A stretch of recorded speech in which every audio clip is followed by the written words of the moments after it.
الحمد لله وكفى وسلام على عباده الذين اصطفى أما بعد فأعوذ بالله من الشيطان الرجيم بسم الله الرحمن الرحيم وإذ قلنا للملائكة اسجدوا لآدم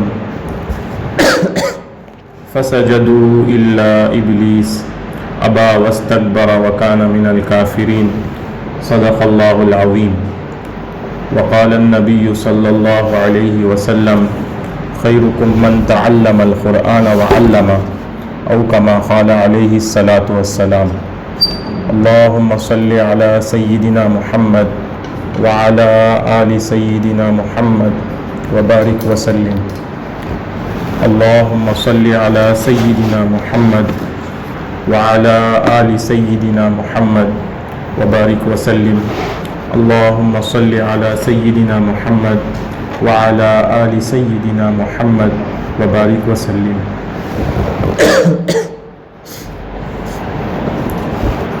محترم خواتین، الحمدللہ اب تک تقریباً 33 آیتوں کا سورۃ البقرہ کے 33 آیتوں کا تفسیر مکمل ہو چکا ہے۔ آج جو ہے 34ویں آیت۔ اب اس سے پہلے کی آیتوں میں اللہ تعالیٰ کی بڑائی، اللہ تعالیٰ کے کتاب کے بارے میں، اللہ کے رسول کے بارے میں، جنہوں نے انکار کیا ان کے بارے میں وہ تمام باتیں گزر گئی۔ گزشتہ ہفتہ جو ہے انسان کی پیدائش کے بارے میں اللہ تعالیٰ فرشتوں سے جو رائے لیا اس کے بارے میں جو ہے تفصیل سے بات گزری۔ اب ایک تو اللہ تعالیٰ جو ہے فرشتوں سے اظہار کیا کہ میں ایک مخلوق بنانے والا ہوں، انی جاعل فی الارض خلیفہ، تو ایک میں زمین میں جو ہے ایک مخلوق بنانے والا ہوں جس کو انسان کہتے ہیں۔ تو فرشتوں نے کہا کہ وہ فساد کریں گے، خون بہائیں گے، فلانی چیزیں۔ تو اللہ تعالیٰ نے کہا جو چیز کو میں جانتا ہوں وہ تم نہیں جانتے۔ ایک بات چیت ہو گئی فرشتوں سے اللہ کی کہ اللہ تعالیٰ نے بتایا فرشتوں کو کہ ہم جو ہے ان دنیا میں ایک مخلوق بنانے والے ہیں جو ہمارا جو ہے نائب بن کر دنیا میں زندگی گزارے گا، ہمارا خلیفہ رہے گا۔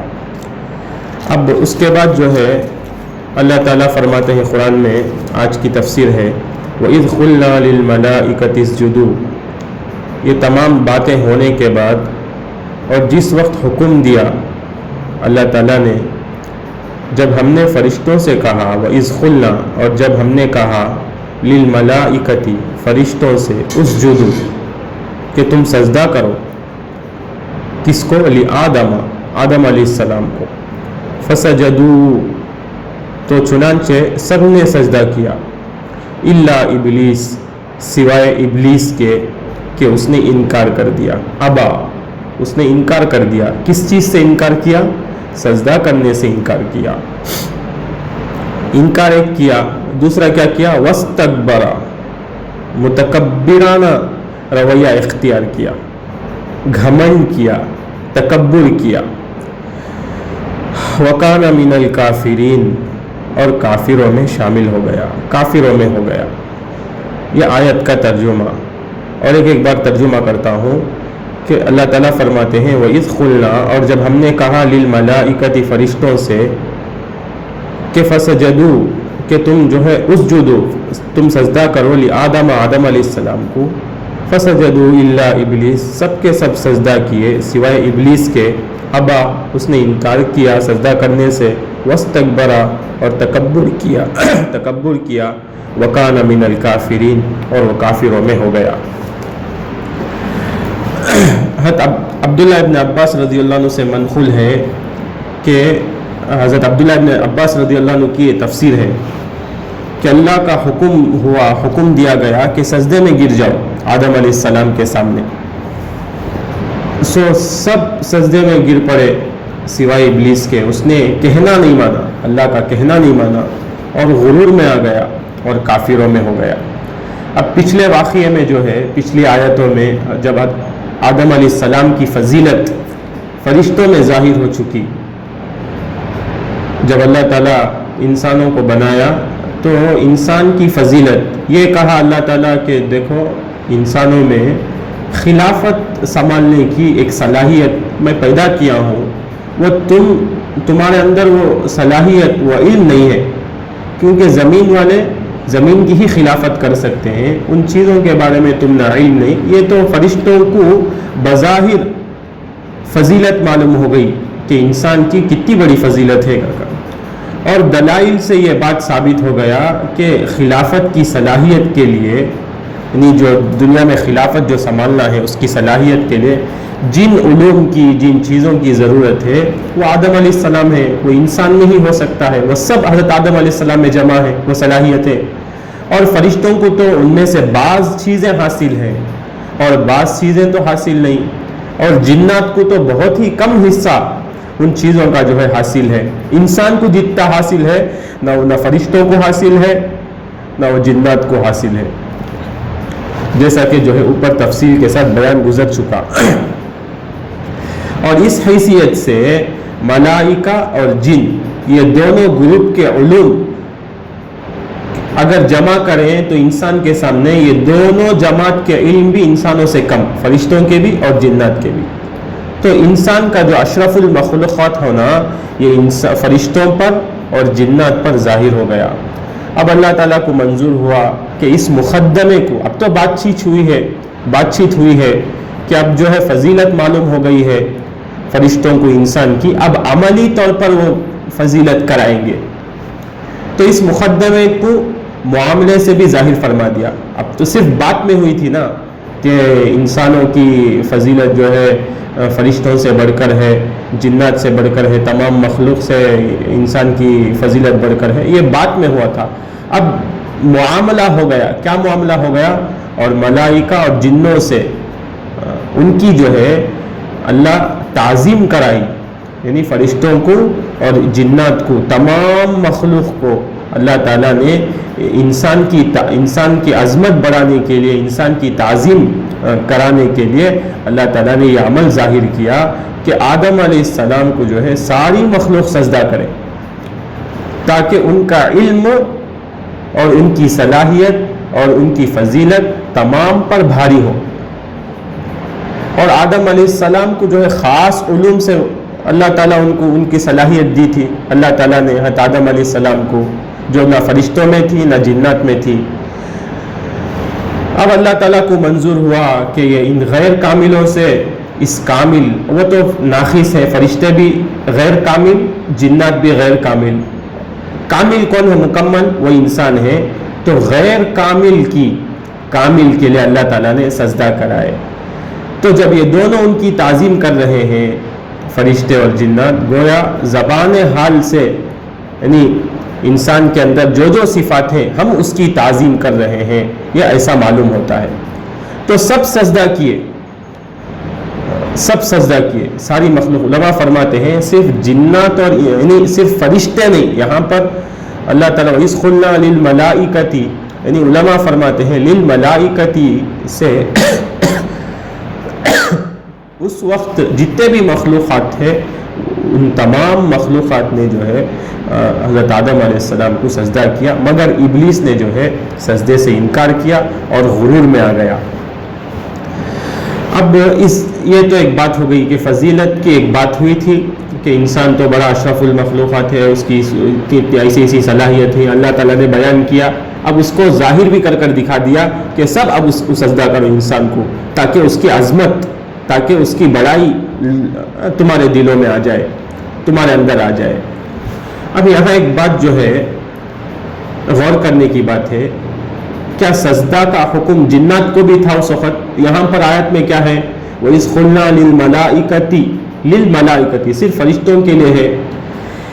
تو علماء فرماتے ہیں اس آیت میں جو بات صراحتاً مذکور ہے وہ تو یہ ہے کہ آدم علیہ السلام کو سجدہ کرنے کا حکم فرشتوں کو دیا گیا تھا، مگر اس کے بعد الا ابلیس، مگر آگے جب استثناء کر کے یعنی الگ کر کے یہ بتلا دیا گیا کہ سب فرشتوں نے سجدہ کیا مگر ابلیس نے نہیں کیا، تو اس سے یہ بات ثابت ہوا کہ سجدہ آدم علیہ السلام کا حکم اس وقت کی تمام ذوی العقول مخلوقات کے لیے، یعنی جو جو عقل رکھنے والے مخلوقات تھے ان تمام مخلوقات کے لیے جو ہے سجدہ کرنے کا حکم تھا، جن میں فرشتے اور جنات سب داخل ہیں، مگر حکم میں صرف فرشتوں کے ذکر پر اس لیے اکتفا کر دیا گیا کہ وہ سب سے افضل اور اشرف تھے، ان کے اندر ماننے کی صفت ہے، اس لیے صرف ان کا تذکرہ کیا اللہ تعالیٰ قرآن میں۔ حالانکہ علماء فرماتے ہیں اس وقت جتنے بھی ذوی العقول یعنی عقل والی چیزیں تھیں ان تمام جو ہے سجدہ کرنے کا حکم دیا اور تمام سجدہ کیے مگر ابلیس۔ تو یہاں پر صرف اللہ تعالیٰ صرف فرشتوں کا ذکر کر اس لیے ذکر کیا کہ وہ سب سے افضل اور اشرف ہے، ان کے اندر گناہ نہیں ہے، معصوم ہے، ان کے اندر گناہ کرنے کی صلاحیت ہی نہیں ہے، کہاں سے گناہ کریں گے جب ان کو خواہشات نہیں ہے تو کہاں سے گناہ کریں گے۔ تو جب آدم علیہ السلام کی تعظیم کا حکم ان کو دیا گیا تو جنات کا بدرجہ اولا اس حکم میں شامل ہونا معلوم ہو گیا۔ جب اللہ تعالیٰ حکم دیا کہ سب جو ہے حضرت آدم علیہ السلام کو سجدہ کرنا ہے تو اس سے بات معلوم ہو گئی کہ جنات کو بھی حکم دیا گیا مگر اس میں کون نکل گیا؟ ابلیس نکل گیا کہ اس نے انکار بھی کیا اور تکبر بھی کیا اور وہ کافروں میں ہو گیا۔ یہ ایک بات۔ پہلی بات کیا ہوئی کہ اس میں جنات کو حکم تھا یا نہیں تھا؟ اب اس کی وضاحت آ گئی کہ جنات کو بھی حکم تھا سجدہ کرنے کا۔ اب دوسری بات یہ ہے کیا پہلی امتوں میں سجدہ جائز تھا؟ آج کی امتوں میں سجدہ جائز ہے یا نہیں ہے؟ یہ ایک بات۔ اس آیت میں فرشتوں کو حکم دیا گیا ہے کہ آدم علیہ السلام کو سجدہ کرو، اور سورہ یوسف میں حضرت یوسف علیہ السلام کے والدین اور بھائیوں کا جب مصر پہنچنے کے بعد یوسف علیہ السلام کو سجدہ کرنے کا مذکور ہے، وَخَرُّوا لَهُ سُجَّدًا، یہ آیت میں مذکور ہے کہ وہ سجدہ کیے تھا، پورے 11 بھائی اور والد پورے سجدہ کیے۔ یہ تو ظاہر ہے کہ یہ سمجھنا نہیں کہ یہ سجدہ عبادت کے واسطے کرے، بلکہ یہ سجدہ جو ہے تعظیم کے لیے ہوتا تھا، عبادت کے لیے نہیں، کیونکہ غیر اللہ کی عبادت شرک اور کفر ہے۔ دوسروں کی عبادت کرنا، کسی کے سامنے جھکنا، وہ کفر اور شرک ہے۔ تو یہ بات اس سے بات واضح ہو گئی کہ وہ سجدہ جو کیے حضرت آدم علیہ السلام کو اور حضرت یوسف علیہ السلام کے بھائی حضرت یوسف علیہ السلام کو جو سجدہ کیے وہ عبادت کے طور پر سجدہ نہیں کیے بلکہ تعظیم کے طور پر، عظمت کے طور پر انہوں نے سجدہ کیا، کیونکہ کسی شریعت میں جائز نہیں ہے، پہلے زمانے میں بھی جائز نہیں تھا کہ پرانے نبیوں کے زمانے میں سجدے کا بھی وہی درجہ ہوگا۔ یعنی وہ زمانے میں جیسے آج کل سلام کرنے کا، مصافحہ کرنے کا، معانقہ کرنے کا، جو ہاتھوں کو بوسہ دینے کا جو رواج ہے، وہ زمانے میں کیا رواج تھا کہ وہ لوگ سجدہ کرتے تھے عظمت میں، بادشاہوں کو، بڑے لوگوں کو، ایسا وہ زمانے کا رواج تھا۔ جیسا ہمارے زمانے میں سلام ہے، مصافحہ ہے، معانقہ ہے، دست بوسی یعنی ہاتھوں کو بوسہ دینا ہے یا تعظیم کے لیے کھڑے ہو جانا ہے، یہ زمانے میں تھا ہے۔ وہ زمانے میں کیا تھا کہ لوگ جو ہے عظمت کے طور پر سجدہ کرتے تھے۔ امام جساس رحمۃ اللہ علیہ نے احکام القرآن میں ایک کتاب ہے، اس میں جو ہے یہی فرمایا ہے کہ پچھلے انبیاء کی شریعت میں بڑوں کی تعظیم اور مبارکبادی کے لیے سجدہ جائز تھا پچھلے زمانے میں، لیکن شریعت محمدیہ صلی اللہ علیہ وسلم میں وہ بات ختم ہو گئی، اب وہ نہیں رہی۔ اب ہم کسی کو سجدہ نہیں کر سکتے، عظمت میں بھی نہیں کر سکتے، عبادت میں تو کر ہی نہیں سکتے، اور بڑوں کی عظمت کے لیے صرف سلام مصافحہ کی اجازت دیے۔ ایک مرتبہ جو ہے اللہ کے نبی صلی اللہ علیہ وسلم، صحابہ بیٹھے ہوئے تھے، اللہ کے نبی صلی اللہ علیہ وسلم مجلس میں آئے، صحابہ اٹھ کر کھڑے ہونے لگے تو اللہ کے نبی صلی اللہ علیہ وسلم نے منع کر دیا کہ عظمت میں نہیں کھڑنا ہے، کھڑے نہیں ہونا ہے عظمت کے لیے، یہ اللہ کے نبی کا حکم تھا۔ تو اس سے بات ثابت ہو گئی کہ اب صرف سلام مصافحہ معانقہ کی اجازت دی گئی، سجدہ رکوع یہ پورا جو ہے ختم کر دیا گیا۔ البتہ ہمارے بڑے جو اکابر ہیں وہ سکھاتے ہیں کہ اگر کسی بڑوں سے ملو یا ماں باپ سے ملو تو سلام کرو، مصافحہ کرو، معانقہ تو گلے ملنے کو بولتے کم از کم مصافحہ کرو یا اپنے بڑوں کو جو ہے ہاتھوں کو بوسہ دینے کا اہتمام کرو. آج بھی ہمارے استاد دامت برکاتہم وہ فرماتے تھے کہ جب بھی میں گھر سے نکلتا ہوں اپنے بچوں کو، اپنے پوتوں کو، نواسوں کو یہ حکم دیتا ہوں کہ وہ اپنے دادا کا، دادی، نانا، نانی، باپ، ماں، ان کے ہاتھوں کا بوسہ لو، ان کو سکھاؤ عظمت. آج کل وہ ہمیں ایک عیب کی چیزیں سمجھ لی ہاتھ کو بوسہ دینا. یہ ہمارے بڑے سکھائے، یہ حدیثوں میں نہیں ہے، کتابوں میں نہیں ہے، لیکن ہمارے بڑے جو ہے صرف والدین کے لیے، اساتذہ کے لیے، ماں باپ، دادا دادی، کوئی اللہ والے آگے، ان کا بوسہ عظمت کے طور پر، تعظیم کے طور پر جو ہے دست بوسی کر سکتے ہیں. پہلے زمانے میں تو سجدہ کرتے تھے، آج کے زمانے میں سجدہ جو ہے ختم ہو گیا اور بڑوں کی تعظیم کے لیے صرف سلام، مصافحہ کی اجازت دی گئی. رکوع، سجدہ اور حیت نماز، ہاتھ بن کر کھڑے ہو جانا، یہ پورا جو ہے سب ختم کر دیا گیا. کسی کے سامنے ہاتھ بن کر بھی کھڑے نہیں ہونا سوائے اللہ کے. اب اس سے بات واضح ہو گئی کہ پہلے زمانے میں جو سجدہ کرتے تھے، اللہ تعالیٰ نے جو حضرت آدم علیہ السلام کو سجدہ کرنے کا تمام فرشتوں کو حکم دیا تھا کہ حضرت آدم علیہ السلام کو سجدہ کرو، یہ عظمت کے طور پر تعظیمی سجدہ ہے، عبادت کا سجدہ نہیں ہے. اگر ہم سجدہ کریں گے عبادت کے طور پر، وہ شرک ہو گیا، کفر ہو گیا کہ ہمیں دوسروں کے سامنے کیسے سجدہ کر سکتے، شریعت میں تو اس کی اجازت ہی نہیں. یہ باتیں، اس کا جواب یہ ہو گیا. پہلے زمانے میں جہالت سے، غفلت سے لوگ یہ کاموں کو کرتے تھے. ان لوگوں کا رواج نہیں تھا کہ پچھلی شریعتوں میں روکتے بھی نہیں تھے وہ چیزوں کو کہ تمہیں سجدہ کرو نو کو، ان کو روکتے نہیں تھے. حالانکہ پچھلے شریعتوں میں دو چیزیں تھیں، دو چیزیں تھیں عظمت کے طور پر جو لوگ کرتے تھے. ایک تو سجدہ کرتے تھے، دوسرا محرابیں بناتے تھے، تیسرا تصویریں بناتے تھے، جس کا اللہ تعالیٰ قرآن میں بھی ذکر کیے ہیں. یعملون لہ ما یشاء من محارب و تماثیل، یعنی جنات ان کے لیے بڑی محرابیں اور تصویریں بنایا کرتے تھے. حضرت سلیمان علیہ السلام کے قصے میں ذکر ہے. یعنی یہ لوگ تعظیم کے طور پر کرتے تھے، عبادت کے طور پر نہیں. یہ اچھی بات سمجھ لینا ہمیں، یہ لوگ عبادت کے واسطے نہیں کرتے تھے بلکہ تعظیم کے لیے کرتے تھے، اور وہ زمانے میں جائز بھی تھا. لیکن اس کا نتیجہ کیا ہوتا تھا، جیسے ہی انبیاء ختم دنیا سے چلے جاتے ان کی تصویر کو رکھ لیتے، ایسا بت پرستی شروع کر دیتے. کسی کو سجدہ کر لگتے، اس کے بعد بھی وہ سجدہ جاری رہتا تھا. تو یہ شرک و بت پرستی کا ایک ذریعہ بن جاتا تھا. لیکن اللہ کا کتنا بڑا احسان، کتنا بڑا کرم، اللہ کے نبی صلی اللہ علیہ وسلم کی برکت سے، اللہ کے نبی صلی اللہ علیہ وسلم کی شریعت میں ہمارے اوپر جو ہے ہمیشہ کے لیے وہ شرک کا راستہ بند کر ڈالے. تمہیں سجدہ کرنا شروع کرے تو نہ وہ جائیں گے بت پرستی کے لیے. تصویریں اگر بت بنانا شروع کرے تو آگے چل کر جو ہے فلاں آدمی کی تمہیں بت پرستی کریں گے. اس لیے اللہ تعالیٰ جو ہے شروع میں ہی اس کو روک دیا کہ یہ امت میں جو ابدی امت ہے، اب اس کے بعد کوئی امت نہیں آنے والی، کوئی رسول نہیں آنے والے ہیں. اس لیے اللہ تعالیٰ ختم کر دیا اس کو کہ اب جو ہے کسی کو سجدہ نہیں کریں گے، کسی کی تصویر نہیں بنائیں گے، کسی کا بت نہیں بنائیں گے. یہ اللہ تعالیٰ حکم لگا دیا ہماری شریعت میں.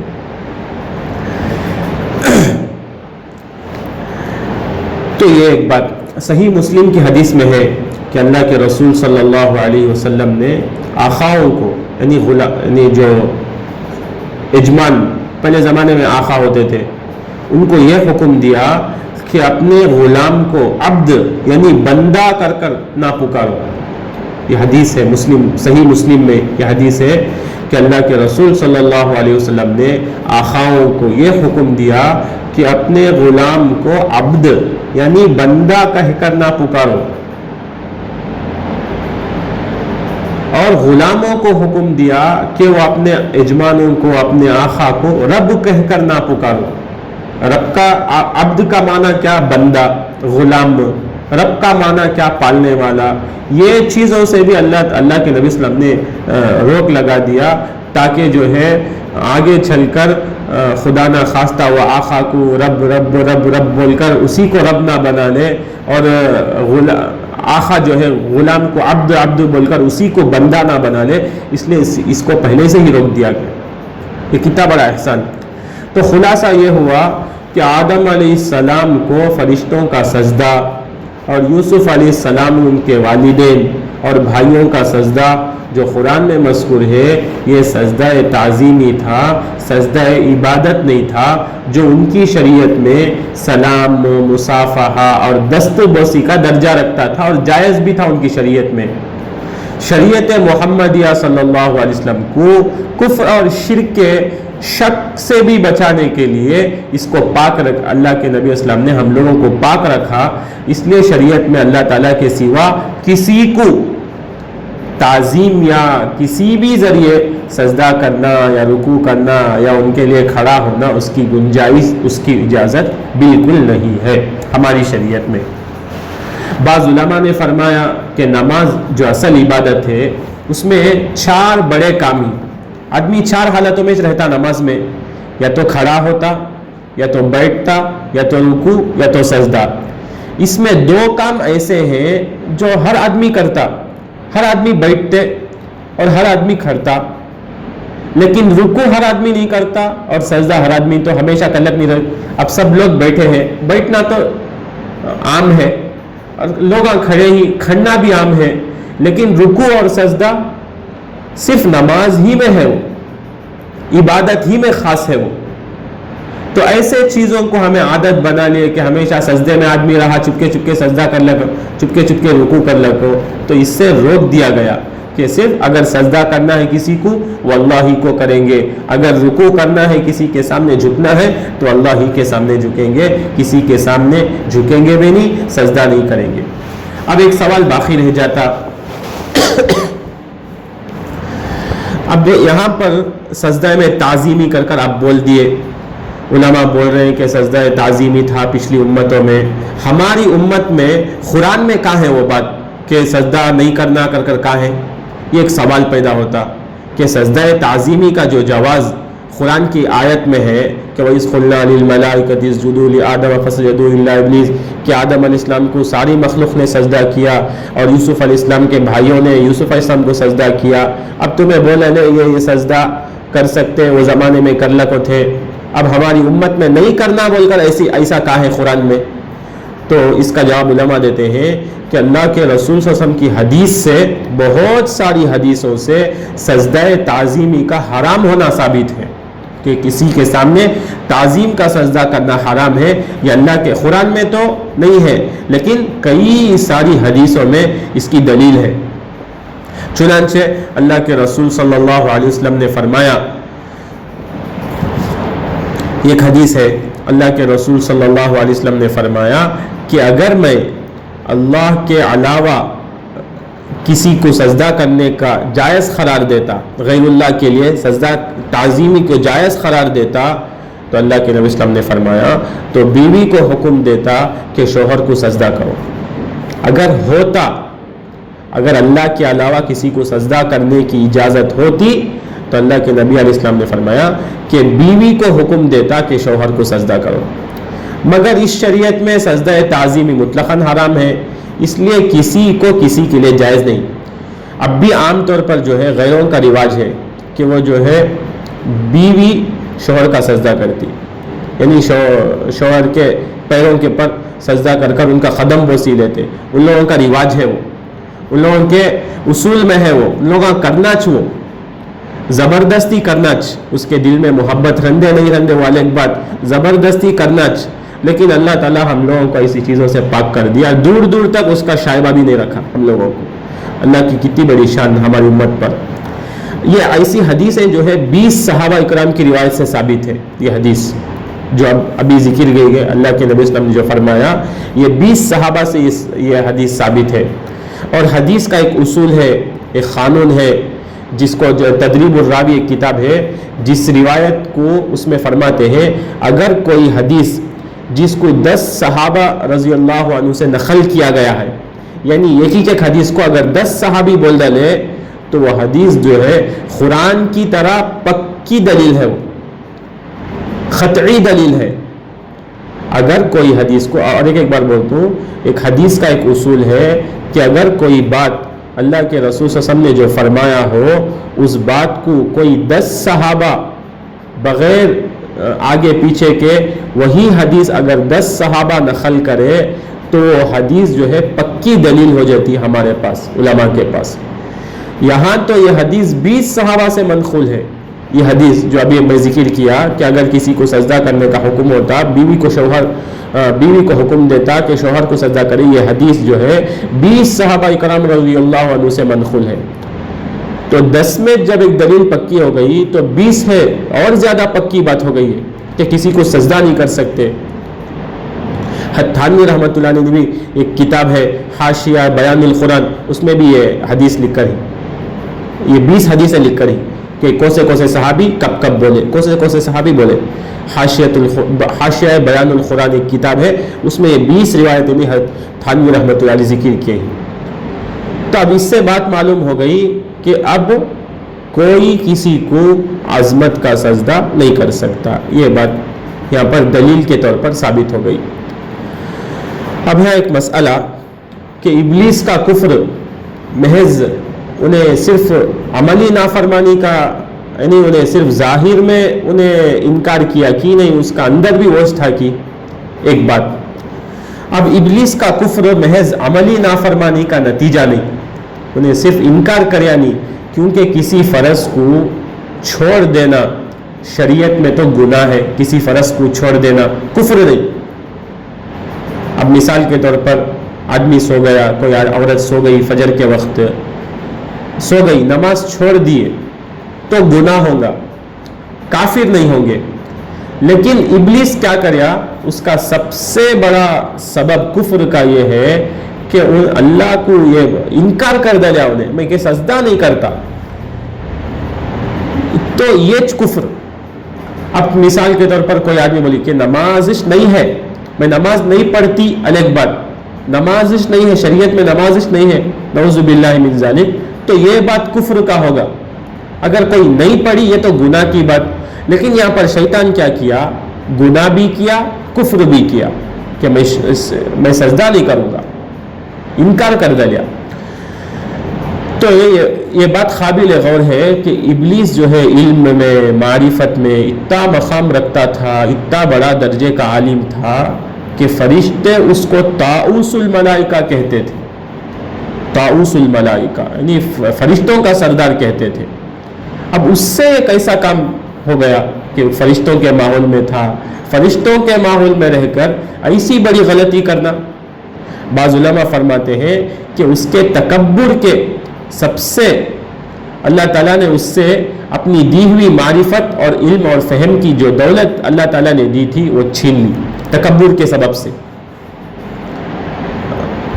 جو اس کے اندر جو اللہ جو صلاحیت اس میں تھی کہ فرشتوں کا سردار کہتے تھے، لیکن ایسا کام کریا تو اللہ تعالیٰ اس کے اندر معرفت جو تھی، علم، فہم سب چھین لیے. اس لیے ایسی جہالت کا کام کر بیٹھا. بعض نے فرمایا کہ حب جا، کہ خود پسندی میں آ گیا کہ مجھے بڑا مرتبہ ہونا. یہ انسان کو کیا مرتبہ دیے سو تمہیں، یہ تو مٹی سے بنا ہوا، میں تو ایک آگ سے بنا ہوا. تو ایک اس کے اندر خود پسندی آ گئی، تکبر آ گیا، تو اس وجہ سے اس نے وہ بلا میں مبتلا ہوا. آدمی بولے کہ حسد کی وجہ سے آدمی جو ہے اس درجے تک پہنچ جاتا ہے جس کا اللہ کے نزدیک کوئی درجہ ہی نہیں، فتنے میں آ جاتا.